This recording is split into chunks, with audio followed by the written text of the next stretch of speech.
Started for me, where the high strangeness began, is with a UFO encounter. But there were 5 UFOs. I was kind of called out to look at them, and then they flew off at high speed. And then I went inside, didn't really think a lot about it. I thought it was Starlink, actually. And then I saw Starlink a lot and realized it was definitely not Starlink. When you say you were called out, what do you mean exactly? I didn't hear any voices or anything. Yep. I just felt compelled to walk out my door and up the canyon hill. It's like a canyon wall, but it's not like a sheer cliff or anything.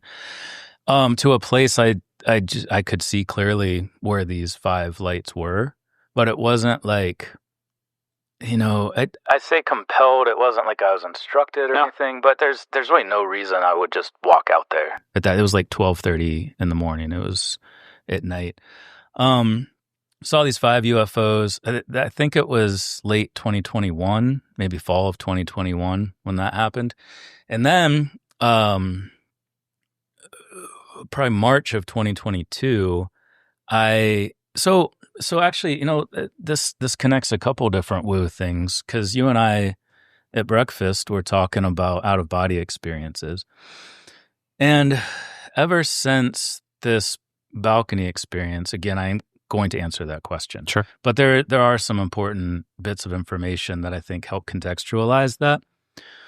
Prior to that day where I was fully out of my body is the first time I'd really experienced that. Since then, it's become very common. I can leave my body with the right protocols, and I do it enough when I need to, but I don't do it too much that it creates a separation between these two realities. I really do think where we go when we leave these bodies is sort of the same place that people come from, where they return to, where they visit in near-death experiences, maybe where we all go every night when we dream, including squirrels and rabbits and everything. I think it is this physical body that we exist in creates a filter that we need in place to exist in this reality. But that filter can be lowered in multiple different ways. Psychedelic drugs are a good example. But leaving your body is one of these experiences. And that's the first time that happened to me. And since then, like once the separation occurs, you sort of have more control over it. I didn't. I was taken out of my body by these entities on that balcony that night, and was able to see with epic clarity all of the things that were hidden to me as a reductionist materialist doing this research about UFOs, that according to them, the reason they showed up was because I was going to quit doing it. Sitting in a hot airplane for 3 hours on the runway with no escape, you live enough of those experiences, you're like, oh, what am I doing? So I was full on wanting to quit doing any of these types of these types of interviews, but not even that, just the whole thing. We've all been there. I know you have too. Mm-hmm. Everybody I've talked to that researches this has always had at least one time where they're like, oh my God, it's too much for whatever reason, So not long after that UFO encounter, I had this experience where I felt like I was communicating with a light. And the reason I bring up the out-of-body thing is because there's these various protocols that I employ to achieve the out-of-body experience. And the common thread that I've noticed is light. And this was my first interaction with light. I remember as a kid, I was raised to divert thine eyes, don't look at the light, but also we're supposed to be seeking the light and seeking enlightenment. And in the beginning, there was light. Like clearly light, to circle back to the earlier part of our conversation, I think it's kind of fundamental to everything. I think consciousness exists in light, or light is consciousness somehow, and this physical world grows out of that. It would probably be much easier if I just told you about these things and stopped trying to interject my own analysis. So, Cliff Notes version, I saw the 5 UFOs. I had this telepathic interaction with these entities. I don't know what they are. I didn't know what they were then. I still don't know what they are. Where did that happen? That happened in my front yard. Apparently, a lot of these things are related to where I live, but it's a bright light in my neighbor's yard, like a security light. And I was just out. I think I was getting ready for a ski trip or something. It was February or March, but it was right before I was going to this conference at Rice University. And it was, telepathic conversation. I was having an actual conversation, and then afterwards was like, no, I wasn't having a conversation. So there was a light present. You were observing a light. I just looked at it. You just looked at it. I looked directly into that light and just stared at it for a little bit. And you felt a telepathic exchange? And heard words. You heard words, like a language. It was back and forth. Male or female? Hard to tell? Yeah. Okay. That's a good question. I don't think I can say, to be honest. Okay. And what exactly was exchanged? It was mostly about my anxieties. This was right before I was wanting to quit everything, but it was that same year. Sure. And a lot of it was anxieties, not just about traveling, but leaving my family and, going to do all of these things that take me away from them and my job, and like just the anxiety associated with safety, well-being, being present for my children, not wanting to be gone so much, because I was gone a lot. I had to be. I felt like I had to be to do all of these things. So it was kind of like a cry for help, like a seeking reassurance. That reassurance was given to me in this conversation. Problem was, the next day, I just assumed I made it all up in my head, which naturally people would. Telepathy is not real. I was sort of starting to move away from actually. Later, that same summer, in July of 2022, I gave a talk at Esalen and opened my talk with, "Hi, my name's Mike. I'm a recovering materialist." Because at the Esalen Institute, very few materialistic people there, with that mentality. But I was already kind of starting to move in that direction. The reason I'm harping on this light and that experience for so long is because what I found later, and we can get into this if you want, is light seems to be at the root of all of it. And I don't think just for me personally. Like if you look back at a lot of descriptions of sort of really intense events, interactions, light seems to be involved. Light seems to be involved in this UFO thing too, in the way they manipulate time and space. Like light, a photon is a timeless entity.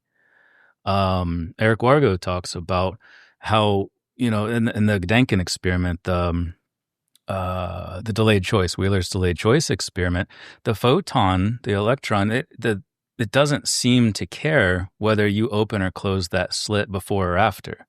It's timeless. And I think, God,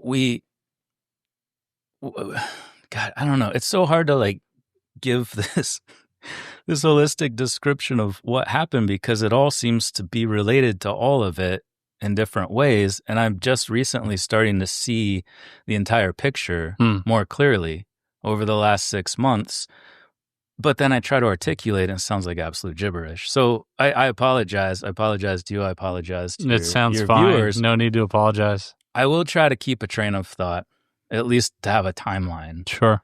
Because I feel like that would be useful. And if you want, just cut it right here. I'm not going to cut anything. Stick it back there so at least people can follow what the hell I'm saying. They're following just fine. Saw the 5 UFOs late 2021, early 2022, but it was warm. I remember it being warm. I had a glass of whiskey looking up. It was probably fall time, so fall of 21.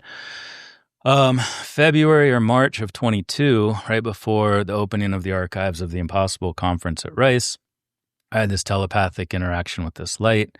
I went to Rice, amazing experience. Went to Esalen that summer, and then that fall of 2022, is when I gave a talk at the International UFO Congress in Mesa, Arizona. I just call it all Phoenix because I don't know the suburbs that well. And yeah, in that particular instance, I was taken up to a room, taken to a balcony. A stranger comes out, puts his chair right up against mine, face to face, slides his leg between my legs. Again, complete stranger.